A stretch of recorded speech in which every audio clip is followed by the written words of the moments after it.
জয় গুরু। পরম প্রেমময় শ্রী শ্রী ঠাকুরের চরণে প্রণাম জানাই এবং সবাইকে আনন্দিত জয় গুরু জানাচ্ছি। শর্মিষ্ঠামা মধ্যে মধ্যে এই লিঙ্কে ইষ্ট প্রসঙ্গ করার আমাকে সুযোগ দিয়ে দেন। আমি নিজেকে ধন্য মনে করি। যাই হোক, তিনি আজকে একটা প্রসঙ্গের উপর কথা বলার জন্য আমাকে বলছিলেন যে যুগর্ঘ্য এবং স্বস্তি অর্ঘ্য এই সম্বন্ধে কিছু আলোকপাত করার কথা বলছিলেন। শ্রী শ্রী ঠাকুরের এটা একটা অভিনব প্রবর্তন, এই যে ইষ্টভৃতি। এই ইষ্টভৃতি যখন ঠাকুর প্রচলন করলেন, প্রথম যখন প্রচলন করলেন 1937-এ, খুব সম্ভব, যতটুকু আমার মনে পড়ে, তো সবাই কিন্তু এই ইষ্টভৃতিটাকে, যেহেতু ঠাকুর যে পুরুষোত্তম, অনেকেই এটা স্বীকার করে নিয়েছে, যাচাইও করেছে, পরীক্ষাও করেছে, তো তার কথাটা নির্বিবাদে সবাই মানে গ্রহণ করলো। কিন্তু ঠাকুরের গুরু যিনি, শশীভূষণ মিত্র মেডিকেল কলেজের গুরু ছিলেন, তিনি ন্যাশনাল মেডিকেল কলেজ যখন পড়তেন তখন এই শশীভূষণ মিত্র তার গুরু ছিলেন। এই গুরু কিন্তু শেষ টাইমটায় ঠাকুরের দীক্ষা নিয়েছিলেন এবং ওই ঠাকুর শশীভূষণ মিত্রের সম্মুখে সাক্ষাতে তামাকু সেবন করতেন না, আর মাস্টার মশাইও শশীভূষণ মিত্র ঠাকুরের সম্মুখে তামাকু সেবন করতেন না। পরস্পরকে এইভাবে রিগার্ড দিয়ে চলতেন। যখন ঠাকুর প্রথমে ইষ্টভৃতির প্রচলন করলেন, সবাই স্বীকার করে নিল, কিন্তু বেঁকে বসলেন মাস্টার মশাই। বলছে, এটা কেমন তোর কথা? কোন যুগে যেটা শুনিনি, দেখিনি, পয়সা দিয়ে ভগবানকে পূজা করা, ঈশ্বর পূজা, গুরুকে পূজা করা, এটা তো দেখিনি, শুনিও নি। তিনি বেঁকে বসলেন, তিনি সেটাকে সহজভাবে স্বীকার করে নিতে পারছেন। তো একদিন সেই, তিনি তো ডাক্তার, তো একদিন একটা কল আসছে, সেই যে বাংলাদেশের ঘটনার কথা আর কি। বাংলাদেশে বর্ষার সময় থই থই জল হয় মাঠগুলাতে, আর হেমন্ত দিনে ধু ধু করে এত বিস্তীর্ণ মানে খালি মাঠ। তো বৈশাখ মাসের দিন ছিল, তাই তিনি একটা কল আসছে সন্ধ্যার প্রাককালে। তিনি তার মেডিসিনের বাক্স নিয়ে তিনি যাচ্ছিলেন, রাস্তায় একা একা যাচ্ছিলেন। তো এমন সময় প্রকৃতির যে একটা যে ভীষণ ভয়ানক রূপ ধারণ করছে, বৃষ্টি, তুফান, অন্ধকার ছন্ন হয়ে যাচ্ছে চতুর্দিকে, যেমন মহাপ্রলয়, এখনই বোধহয় মহাপ্রলয় হবে।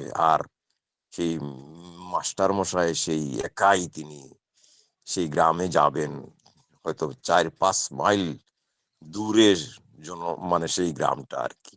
এই পথের মধ্যে একটা বট গাছ ছিল, সেই বট গাছটাকে তিনি জড়িয়ে এমন ভয় পাচ্ছেন এবং ঈশ্বরকে ডাকছেন যে, প্রভু, আমার ভীষণ ভয় লাগছে।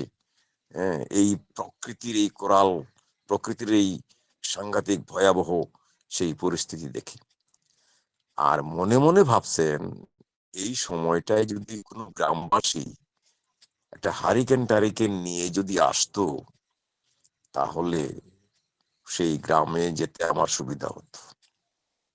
এই কথা তিনি মনে মনে ভাবতেই প্রকৃতি শান্ত হয়ে গেল, ঝড় বৃষ্টি তুফান কেটে গেল, মানে বন্ধ হয়ে গেল। ঠিক ওই সময়টা দেখলেন, মাথায় একটা গামছা বাঁধা, হাঁটুর উপর ধুতি পরা, একটা নিমা গায়ে নিয়ে একটা হারিকেন নিয়ে, এক হাতে হারিকেন আর এক হাতে একটা লাঠি নিয়ে এক গ্রামবাসী ওই বস্তির দিকে যাচ্ছিল। তো তিনি ভাবলেন যে প্রভু বোধহয় আমার প্রার্থনা মঞ্জুর করেছেন, আচ্ছা যাক, সেই লোকটা তো বস্তিতেই যাবে। তো তিনি তার সাথে সাথে তার পিছনে পিছনে যাচ্ছেন, কিন্তু কেউ কারোর সাথে কথাবার্তা নেই। তিনি হারিকেন নিয়ে, আলো নিয়ে আগে আগে যাচ্ছেন, আর মাস্টার মশাই পিছিয়ে পিছিয়ে যাচ্ছেন। এই ঘটনাটা শুধুমাত্র মাস্টার মশাইয়ের জীবনের ঘটনা। তো ঠাকুর যখন ইষ্টবৃত্তির প্রচলন করলেন প্রথম, তখন সবাই স্বীকার করে নিল, কিন্তু এই মাস্টার মশাই স্বীকার করছেন না। তখন ঠাকুর বললেন, যখন বিপদে পড়ে কেউ ত্রাহি মধুসূদন করে, বিপদে পড়ে যখন বটগাছকে জড়িয়ে ধরে রক্ষা আতঙ্কে, তখন ঈশ্বর তাকে বাঁচানোর জন্য হারিকেন দেখিয়ে নিয়ে যান। এই কথাটা ঠাকুর বললেন। এই বলার সাথে সাথে তিনি ভাবলেন, আরে তাহলে সেদিন তো সেই অনুকূলেই তো ছিল। তখন তিনি স্বীকার করে নিলেন এই ইষ্টভৃতির কথাটা।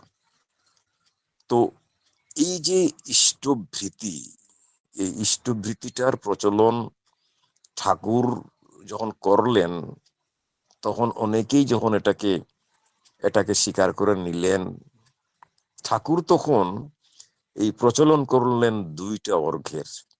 একটা হচ্ছে স্বস্তি অর্ঘ। এমনি তো ইষ্টবৃত্তি স্বস্ত্যয়নী এটা তো ছিল, আর আচার্য বৃত্তিটা ঠাকুরের আমলে তখন খুব সম্ভব ছিল না। পরবর্তীকালে আচার্য যখন আহ মানে নির্বাচিত হলেন, আচার্য যখন হলেন, অভিষিক্ত হলেন শ্রী বরদা, তখন থেকে আচার্য বৃত্তির সেই প্রচলনটা, প্রবর্তনটা হয়েছে খুব সম্ভব, আমার যতটুকু মনে পড়ে। আর ঠাকুর থাকাকালীন অবস্থায় এই স্বস্তি অর্ঘ 1 টাকা এবং যুগর্ঘ 5 টাকা, এই দুটা অর্ঘের কথা কিন্তু ঠাকুরের আমলেই এটা মানে প্রচলিত ছিল। তো এই যে অর্ঘ, এই অর্ঘটা স্বস্তি অর্ঘ মানে ঠাকুর তো 42-43 এরকমের 37-এ তো ইষ্টভৃতি প্রচলন করলেন। এর পরবর্তী পর্যায়ে খুব সম্ভব 2-3 বছর পরেই এই যুগর্ঘ এবং স্বস্তি অর্ঘ এবং এই যুগর্ঘর কথা বলা হয়েছে। তো আমরা দেখেছি যারা নাকি যুগর্ঘ করতো, আমাদের একজন ঠাকুরের হোল টাইম ওয়ার্কার ছিলেন সত্যেন শর্মাদা। আমার খুব প্রিয় মানুষ ছিলেন, আমার হোল টাইম ওয়ার্কার তিনি। আমার কোয়ার্টারে তিনি থাকতেন, আসতেন, ওই তিনি যুগর্ঘ করতেন। তখন তিনি 111 টাকা ইষ্টবৃত্তি করতেন যুগর্ঘ। তখন 5 টাকার জায়গায়, অ্যাকচুয়ালি 5 টাকা ঠাকুরের প্রচলন, তারপরে এটা হয়তো হয়তো বৃদ্ধি হয়ে অনেকেই সেটা করছে আর কি। তো এই যে যুগর্ঘ যারা করে সত্যিকারে, এখন যুগর্ঘ কত হবে সেটা আমি জানি না, কিন্তু আগে কিন্তু 5 টাকাটাই ছিল। এখন ওই হিসাবে যদি কয়েক গুণ করা যায়, তাহলে তো 500 টাকা হবে, এরকম এরকম হতে পারে।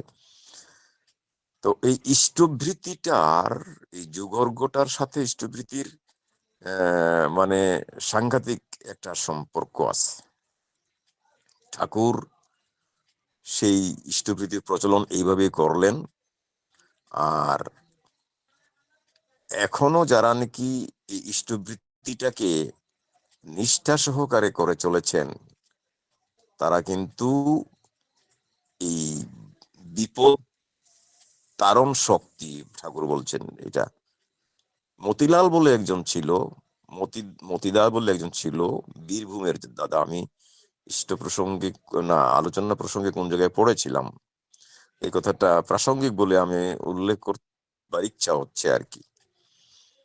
তো তিনি ঠাকুরের কাছে গিয়ে বলছেন, ঠাকুর, আমি এই দেশ ভাগ হওয়ার ফলে অবস্থার অবস্থার পরিপ্রেক্ষিতে আর্থিক অনাটনের জন্য ইষ্টবৃত্তি বন্ধ করে দিয়েছি, ইষ্টবৃত্তি করছি না, করতে পারছি না আর্থিক অনাটনের জন্য। এবং কিছু পয়সা, ইষ্টবৃত্তির কিছু পয়সা খরচ করেও ফেলেছি।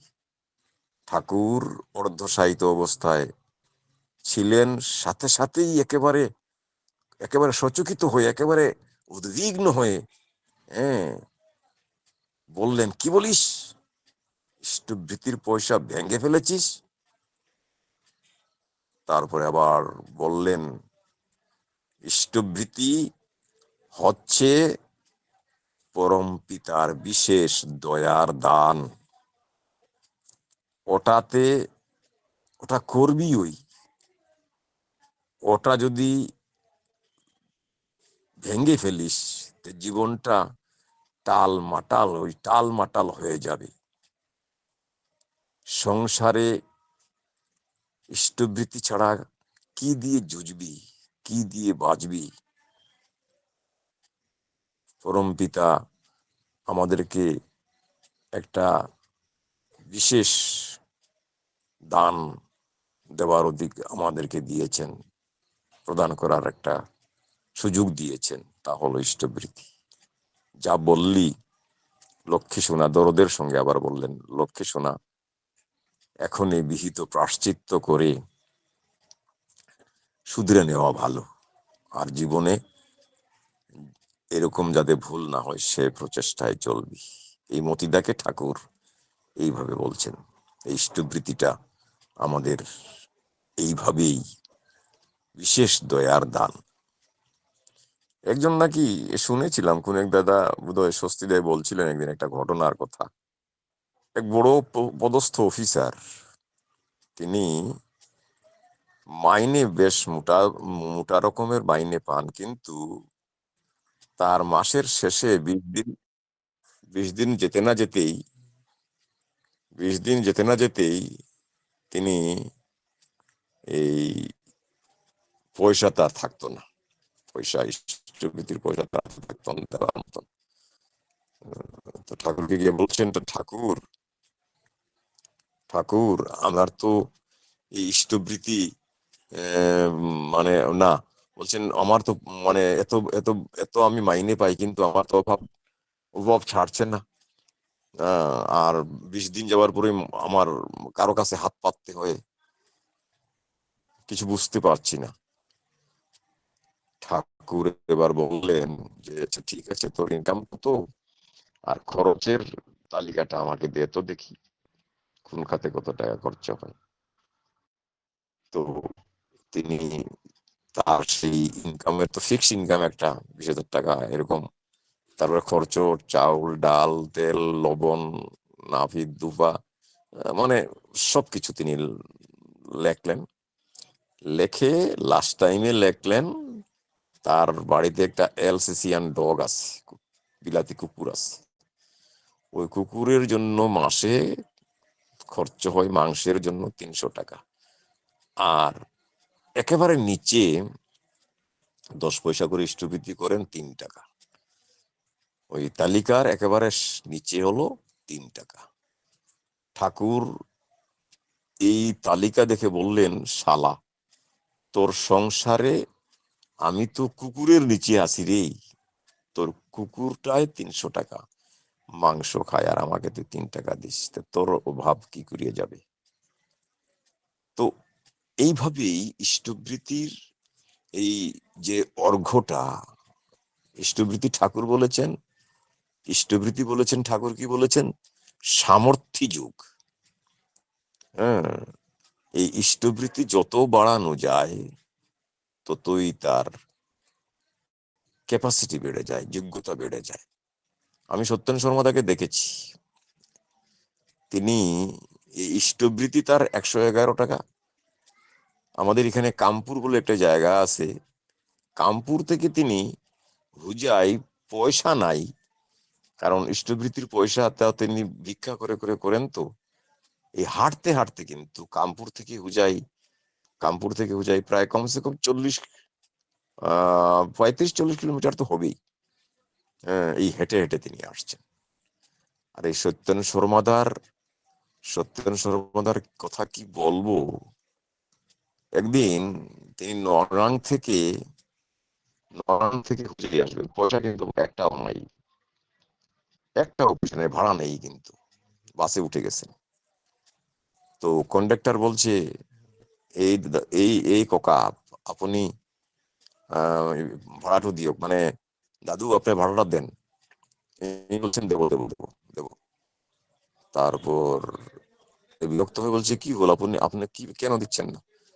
অধীর দাস, আমাদের এক মানে গুরুভাই, আর সেই বাসে ছিল অধীর দাস, আমাদের ওইখানকারই, আমি যেখানে কাজ করতাম ওইখানকারই সেই লোকটা ছিল, সাতগাঁও জায়গাটার নাম। তো সেও সেই বাসে ছিল। তো সে ডেকে বলছে, এই কন্ডাক্টর এদিকে আসো। তখন 1 টাকা 4 না কত বোধহয় লঙ্কার কি কয়, নগাং টু হুজাইর ভাড়ার ছিল। তিনি বলছেন, এই নাও তুমি ভাড়া। তো এই যে কতটুকু গভীর কনফিডেন্স থাকলে পরে এটা হতে পারে। তিনি ভাব মনে মনে এটা ভাবে নিছেন যে না, আমাকে তো কেউ না কেউ তো আমাকে আমার আমার ভাড়াটা দিয়ে দেবে।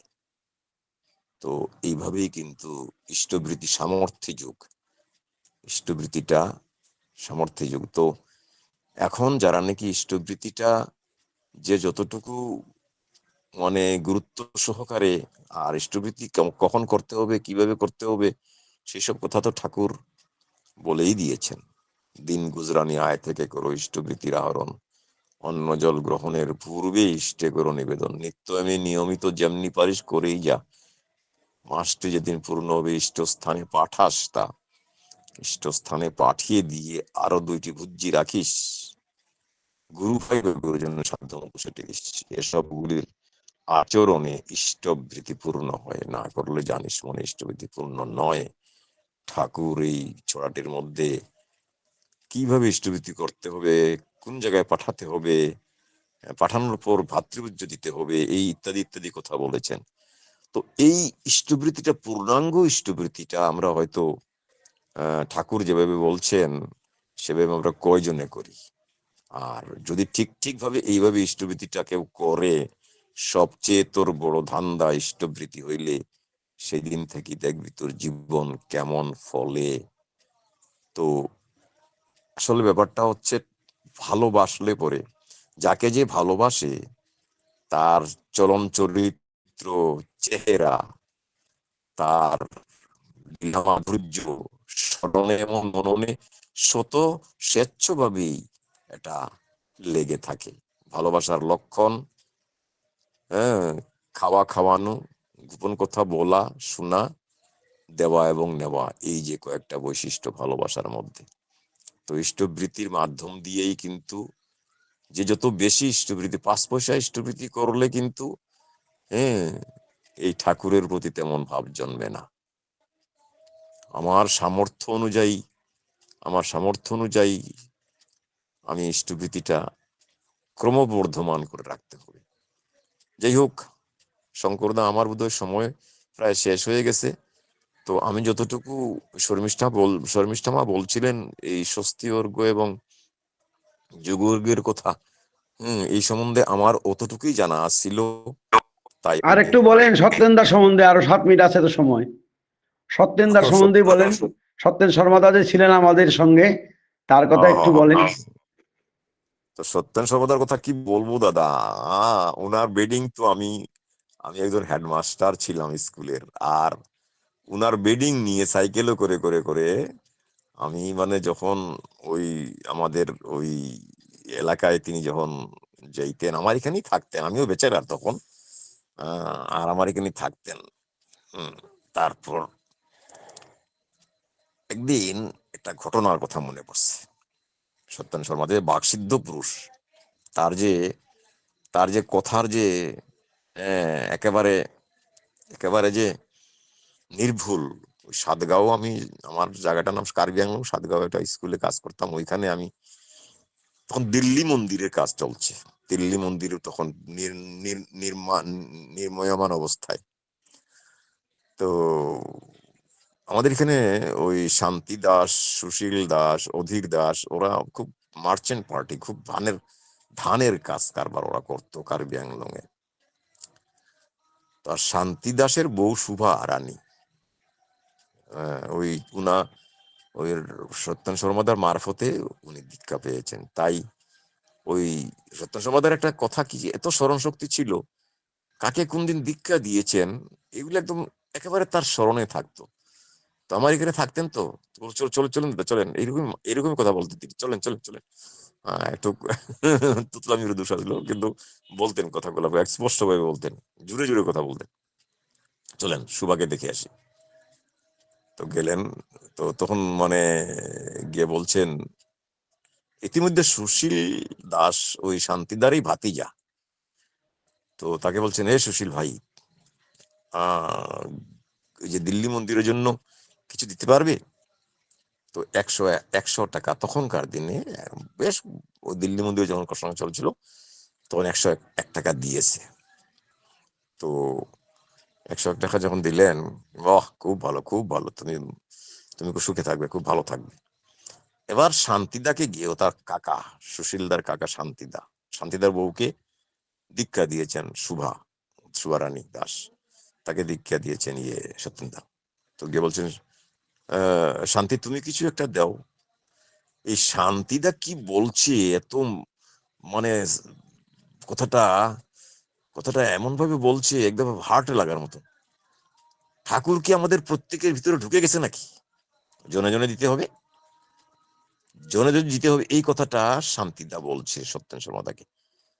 বসে নেই নাই তা নিয়ে বলছে, শান্তি তোমার ঠাকুর তোমাকে মঙ্গল করুক, হ্যাঁ ঠাকুর তোমাকে। আর শুভা দিয়ে এসে বলছে, দাদা বসেন বসেন। না না না, আমি আর বসবো না, একটা সেকেন্ড বসবো না তোমাদের বাড়িতে একটা সেকেন্ড বসবো না।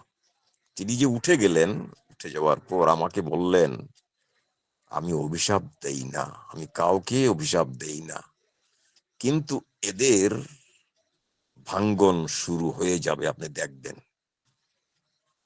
এই ইষ্টের প্রতি ইষ্টপ্রীতি মলিন যখন ইচ্ছায় অবসাদ, ঠিক ওই জিনিস কাম যায়নি ধরেছে তোর কাঁধ, এই দেখবেন এদের ভাঙ্গন শুরু হয়ে গেছে। এই শান্তি দাসের অবস্থা পরবর্তী জীবনে দেখা গেল। তার একটা ছেলে, সে অবশ্যই ওই ডিফুতে গিয়ে এস্টাবলিশমেন্ট করছিল, একটা ছেলে তার সুইসাইড করে মারা গেল, আরো বহু বিপর্যয় হয়ে গেল।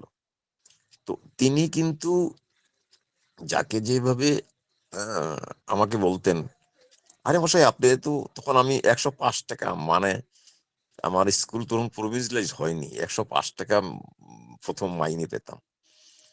আমাকে বলছেন, আরে মশাই আপনি একদম কত বড় হবেন, আপনি খুব খুব বড় হবেন, হ্যাঁ, আপনি এইভাবে বলতেন আমার এখানে থাকতেন। এই আরেকদিন একটা ঘটনার কথা বলি। এক জায়গায় সৎসঙ্গ করতে গেছি, রায়কাটা বলে একটা জায়গা আছে আমাদের এদিকে। একটা ছেলেকে হঠাৎ দেখে বলছেন, 14 বছরের ছেলে, বলছেন, এই ওকে ওকে একটু দেখে টেকে রাখবে কিন্তু, ওর কিন্তু সামনে বড় দুর্দিন। ওই ফ্লাড হতো ওসব অঞ্চলে, দারুণ ফ্লাড, আর ফ্লাড হলে মানে ভয়ানক ফ্লাড, 8-10 হাত মানে জল হতো ওইসব অঞ্চলে। ওই ছেলেটা ওই ফ্লাডের মধ্যে পড়ে গেছিল। যাই হোক, ও লাস্ট টাইমে ওই মানুষের তৎপরতায় ও মানে তাকে উদ্ধার করা গেল আর কি। তো সত্যেন শর্মাদা বাকসিদ্ধ পুরুষ ছিলেন। তিনি যেসব কথা বলতেন, তার সঙ্গ সান্নিধ্য পেয়েই আমরা, বিশেষ করে আমি, হ্যাঁ, আমি তো আজকে যে, আর আমি দীক্ষা নিয়েছি তো সত্যেন শর্মাদার সাথে তর্ক করে, এটা একটা দীর্ঘ কাহিনী, সেটা বলতে গেলে অনেক সময় দরকার। ওই আমি দীক্ষা নিয়েছি ওই দাদার যাজনে কিন্তু। যাই হোক, সময় বোধ শেষ হয়ে গেছে। তো আর সবাই ভালো থাকবেন। শঙ্করদা, জয় গুরু, জয় গুরু। জয় গুরু, শ্রদ্ধা, জয় গুরু। অপূর্ব ইষ্টবর সঙ্গ। আমার আজকে একটি বিষয় নির্ধারিত ছিল, যোগ অর্ঘ্য এবং স্বস্তি অর্ঘ্য, এই দুটা নির্ধারিত ছিল বিষয়। যোগ অর্ঘ্য আমরা ঠাকুরকে দেখেছি, হঠাৎ করে ঠাকুর কাউকে বলে দিতেন যোগ অর্ঘ্যের কথা। সেই সময় 5 টাকা করে, ঠাকুরের সময় 5 টাকা করে যোগ অর্ঘ্য ছিল। সবাই যারা 5 টাকা করে যোগ অর্ঘ্য, এবং জ্যোতি আশ্রমে যতীনদা ছিলেন, আরো অনেকে ছিলেন যারা যোগ অর্ঘ্য করতো। ঠাকুর বলতেন তাদের যোগ অর্ঘ্য করার কথা, সেই যোগ অর্ঘ্যের কথা বলছিলেন। আর যোগ অর্ঘ্যের কথা আর ইষ্টভীতির কথাও বলছিলেন, সেই শশীভূষণ মিত্রদার কথাও বলছিলেন। সেই শিক্ষক মশাই আমার ঠাকুরের শিক্ষক, পরবর্তীকালে তার শিষ্য হয়েছিলেন অবশ্য, ঠাকুরের চরণ পান্তে যুক্ত হয়েছিলেন শশীভূষণ মিত্র। তার জীবনের কথা বলছিলেন একটা, সেটা তো মানে দাদা বলছিলেন খুব সুন্দর করে। যখন খুব বিপদে পড়লেন তখন তিনি মানে ঠাকুর না ভগবানকে ডাকতেছিলেন, আর ভগবান ওই ল্যাম্প নিয়ে তাকে পথ দেখিয়ে যাচ্ছিল। আর যেদিন তার বিরুদ্ধে সবাই মিলে, বিরুদ্ধে নয় মানে সবাই আপত্তি করছিল আর কি, সেখানে অনেক বিশিষ্ট ভক্তগণ ছিল ঠাকুরের পার্শ্বদ। তারা যখন শশীভূষণ মিত্রকে ধরলো যে ঠাকুরের কাছে বলেন যে ঠাকুর যেন এই ইষ্টভীতি প্রচলনটা না করে, তাহলে দীক্ষার হবে না, তখন ঠাকুর শশীভূষণ মিত্র তাকে কি বলছিলেন সে আমার দাদা বললেন। অনেকে আমার তখন তদানীন্তনকালে যারা বিশিষ্ট তারা ছিলেন, তারাই সবাই শশীভূষণ মিত্র তাকে বলছিলেন যেটা বলেন এটা হলে আমাদের সংগঠন মানে ভেঙে যাবে, এত সুন্দর হবে না, দীক্ষা হবে না, এই সব কথা বলছে। তখন শশীভূষণ মিত্রদা যখন বললেন তখন আর সেটা মানে ঠাকুর এই ঘটনাটি যে বললেন সেই ঘটনাটি তখন উল্লেখ করে বললেন যে বিপদের সময় যখন আমাকে ডাকেন তখন আমাকে ওই ল্যাম্প নিয়ে রাস্তা দেখিয়ে দিতে হয়, কিন্তু আমি যখন চাই তখন আপনাদের কত আপত্তি। তখন তিনি মানে ওই দাদা বললেন, তখন তিনি চমকে উঠলেন যে এই কথা তো কেউ জানে না, আমি ছাড়া কেউ জানে না। তারপর সেই তখন থেকে আর কি ইষ্টভীতি প্রচলন হলো। ইষ্টভীতি প্রচলনের যে মন্ত্রটি সেটিও শ্রী শ্রী বর্দা, তারপরে আমার পরম পূজ্যপাদ শ্রী শ্রী দাদা দুইজনেই লিখেছিলেন। তার মধ্যে যে একটি আর কি মানে দু একটা মানে আমাদের যে ইষ্টভীতি মন্ত্রটা বলি সেটা একটা সুন্দর আকারে লেখা আছে, দুইজনে দুই রকম করে লিখেছিলেন, শ্রী শ্রী বর্দা লিখেছেন এবং পূজ্যপাদ দাদাও লিখেছিলেন, তার একটি গ্রহণ করা হয়েছে। যাই হোক, সেইভাবে ইষ্টভীতি মন্ত্র শুরু হলো, যোগ ইষ্টভীতি শুরু হলো। তারপর কিছুদিন পর, অনেক দিন পর আর কি ওই যোগ অর্ঘের কথা কাউকে বলতে বিশেষ। আর সেই প্রসঙ্গে আমার শ্রদ্ধা সত্যেন শর্মাদার কথা বলছিলেন, তিনি আমাদের আসামেরই মানে একজন বিশিষ্ট ভক্ত ছিলেন। তিনি যে কি ছিলেন সেটা আর বলে শেষ করা যাবে না। আমাদের বাড়িতে আমিও উনাকে অনেক পেয়েছি। আমাদের বাড়িতে থাকতেন, মানে আমাদের এখানে আসলে আমাদের বাড়ি থাকতেন, তখন আমরা 100 টাকা দেওয়ার মতো যোগ্যতা নাই আর কি, এরকম একটা পরিস্থিতি। 110 টাকা 11 টাকা দেওয়ার মতো যোগ্যতা নাই। ভিক্ষা করতাম তার সঙ্গে, বলতো চলো ভিক্ষা করবো, দুইজনে মিলে ভিক্ষা করতাম। উনি আমার সঙ্গে যেতেন, আমি ওই সবার দোকানে দোকানে গিয়ে, ছোট জায়গা তো, সবার দোকানে 1 টাকা 2 টাকা 5 টাকা বাড়ি, কেউ 5 টাকাও দিতে, এমনও ভক্ত আছে ছিল। এমনি করে করে মানে পয়সা ভিক্ষা করে সত্যেন্দার পয়সাটা জোগাড় হতো। এমনি করে যা উঠতো সত্যেন্দাকে দিতাম, গুনাগুনি করতাম না, যা উঠছে সত্যেন্দাই উঠছে, আর কি কম পরে বলবেন আমরা বাড়ি থেকে দিয়ে দেবো কোনোদিন। তারপর আমি চাকরি পেয়ে গেলাম। উনি কি করতেন, ওই আমাদেরকে নিয়ে ঠাকুরের কথা 1930 সালে ঠাকুরের সঙ্গে বসে কি কি কথা বলেছেন সেগুলি তিনি দরজাটা বন্ধ করে দাও, দরজাটা বন্ধ করে দিতাম, উনি বিছনার উপরে বসে থাকতেন, উনি বেডিং নিয়ে আসতেন, তো বেডিংটা ছড়িয়ে বসে সেখানে ঠাকুরের কথা বলতেন। আর আমরা তার সামনে একটা ব্রেঞ্চ ছিল, সেই ব্রেঞ্চে বসে ঠাকুরের কথা শুনতাম। তিনি ওই তদানীন্তনকালে ঠাকুরের কথা বলতেন, কেমন করে ঠাকুর কি কি বলেছেন সেগুলি আমাকে বলতেন। বলতে চলো যাই, মুড়ি খেতেন, মুড়ি আর নারকেল আর মুড়ি খুব প্রিয় ছিল তার। তার জীবনের একটা খাদ্যের মধ্যে সবচেয়ে প্রিয় খাদ্য ছিল মুড়ি নারকেল, ওটা তেল দিয়ে মাখিয়ে খাবে আর কি। আর ভাত খাবে, বয়েল ভাত খাবে। আর ভাত আমাদের বাড়িতে যে সে রান্না করে খেতেন, সবাইকে ছিল তিনি, কিন্তু সব কেটে কুটে দিতে হতো, উনি রান্না করে খেতে, কিন্তু কাউকে দেবে না, আমাকে দেবে শুধু, আমাকে ভালোবাসতো, খুব ছেলের মতো করে ভালোবাসতো আর কি। বলতো যে শঙ্কর খাবে, শঙ্কর ছাড়া আমি কাউকে অত রান্না করতে পারবো না, কিন্তু ও কিন্তু খাবে আমার সঙ্গে। হ্যাঁ, যাই হোক, তারই আশীর্বাদ, পরম পিতার আশীর্বাদ, ভক্তের মাধ্যমে আমার মানে আমার খাওয়ার ব্যবস্থা হলো। তিনি এমনি করে করে যখন ঠাকুরের কথা বলে বলে ঘুরে বেড়াতে, কত দীক্ষা হয়েছে আমাদের বাড়ি, আমার স্ত্রীর দীক্ষা, আমার ছেলের দীক্ষা, আমার ভাগ্নের দীক্ষা, সব উনার মাধ্যমে হয়েছে। আমি অবশ্য অন্য দাদার কাছ থেকে দীক্ষা নিয়েছিলাম, উনার মাধ্যমে আমাদের বাড়িতে অনেক আসতেন। পরবর্তীকালে মানে তিনি ইষ্টকর্মে বিপৃত ছিলেন, এবং এমনকি আপনারা যারা পুরানা সৎসঙ্গী আছেন দেখবেন আলোচনা প্রসঙ্গের শেষের পাতায় প্রত্যেক বছরে তিনি 50,000 টাকা তার উদ্ধৃতি হতো, মানে বেশি হতো, যে ভিক্ষা করে দৃষ্টিবৃত্তি কালেকশন করতো, তাতে তিনি তার থেকে যে পয়সা মানে জমা করে করে 50,000 60,000 বেশি হলে সেটা ঠাকুর বাড়ির ফান্ডে জমা দিত, শ্রীমন্দির ফান্ডে জমা দিত ঠাকুর সত্যেন্দা, এবং আমাদেরকে দেখাতো, দেখো আমি এবার 55,000 টাকা দিয়েছি, এই বছর তুমি কত দিছো? বলছি ভাতই পাই না, আর কি দেবো দাদা। আমি তখন বেতন পাই 1800 টাকা, উনি ডেলি স্টিপেন্ড করেন 111 টাকা, আমি বেতন পাই তখন 1800 টাকা। আমি তখন কি করি, আমার স্ত্রীকে দেই, আমার ভাই বউকে 10 টাকা দেই, আমার স্ত্রীকে 10 টাকা দেই, আমার ভাইদেরকে সবাইকে 10 টাকা 10 টাকা দিয়ে সবাইকে বলি দাদাকে প্রণাম কর, নাহলে ভিক্ষা করতে যেতে হবে, আমাদের বাড়িতে এসছে। হ্যাঁ, আমরা দেই, মাকে বলতাম, বাবাকে দিতাম। হ্যাঁ, সবাই মিলে প্রণাম করে 70-80 টাকা উঠে যেত, বাকিটা আমি দিয়ে তাকে প্রণাম করে বলতাম আজকে আমরা ভিক্ষায় যেতে হবে না দাদা, চলেন এই সৎসহ করিয়ে, কোনো বাড়িতে সৎসহ থাকলে সেখানে চলে যেতাম। তিনি ওই যে দাদা বলছিলেন একটু তো কথা বলতেন, ওই একটু মানে কথা অর্ধেক মুখে থেকে থাকতো, অর্ধেক বাইরে বের করে, কিন্তু কি ইষ্টপ্রাণতা, কি তার ভাব। ওই যে একদিন দাদার এগেস্টে একজন একটা চিঠি লিখলো, ঠাকুর বাড়িতে চিঠি লিখলো শ্রী শ্রী বর্দার কাছে, আমি জানি ঘটনাটা, বর্দার কাছে চিঠি লিখলো যে আমরা 110 টাকা ইষ্টভূতি কেন সে করে, ঠাকুর কোথায় বলেছেন 110 টাকা ইষ্টভূতি করা, এইসব 111 টাকা ইষ্টভূতি করা, এইসব বলে যখন উনার লিখলেন, উনি খুব দুঃখ পেলেন আর কি, বললেন আমি চোখ অর্ঘ করি, আমাদের কাছে বলেছে আর কি, আমি আমার ইচ্ছা মতো ভিক্ষা করে করি, ও আবার এন আপত্তি করলো কেন? উনার নাম আমি এখন বলি না, বিশিষ্ট, উনি বিশিষ্ট সৎসঙ্গী, চিঠি লিখলেন বর্দার কাছে, তিনি আর কিছু বললেন না। পরিবারটার তার দুঃখে আমি দেখলাম তিনি দুঃখে আর কি মর্মাহত হয়ে পড়েছিলেন। যাই হোক, পরবর্তীকালে মানে সেই পরিবার আর সেই ইষ্টকেন্দ্রিকতায় আর চলতে পারলো না, ভেঙে টুকরো টুকরো হয়ে গেল পরিবার পরিজন। তার সেই যে মনের দুঃখ ওদের উপর, মানে আমার মনে হয় ঠাকুর মানে উনি ক্ষুণ্ণ হয়েছেন বলে যেন ওদের বাড়িটাও দেখলাম আস্তে আস্তে মানে সবাই ভাইয়েরা ভিন্ন ভিন্ন হয়ে একটা কেমন যেন একটা হয়ে গেল, সে আগের মতো নেই আর কি, এখন সৎসঙ্গী হিসাবে এরকম একটা হয়ে গেল। যাই হোক, শ্রদ্ধা দাদা অপূর্ব ইষ্ট প্রসঙ্গ করলেন, পরম পিতার চরণে আমার শ্রদ্ধেয় দাদার লীলু দাস দাদা তো ভক্ত মানুষ না, কত কথাই জানে, সব কথা শোনা যায়, জীবনের কথা তার কাছ থেকে শেখা যায় অনেক। আমার শ্রদ্ধেয় লীলুদার সার্বিক মঙ্গল প্রার্থনা করি, সুস্থ স্বস্থ জীবন কামনা করি পরম পিতার রাঙা রাতুল চরণে। আমাদের সম্পত্তির যতদিন আমাদের মধ্যে থাকবেন, পরম পিতার কথা আমরা প্রতিদিন তার মুখ থেকে শুনি, আর প্রিয় পরমের কথা, তার ভালোবাসার কথা তিনি বলে থাকেন প্রতিদিনই।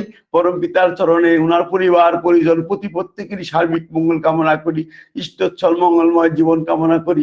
তারই চরণ, তারই আশীষ বর্ষিত হোক, দাদারা যেন সুখে শান্তিতে আনন্দে ভরপুর হয়ে থাকেন। জয় গুরু। শ্রদ্ধা দাদা, খুব ভালো থাকবেন, অপূর্ব অসাধারণ ইষ্ট প্রসঙ্গ করলেন। জয় গুরু, জয় গুরু। সত্যেন্দার কথা আমি সুযোগ পেয়ে একটু বললাম, দেরি হয়ে গেল।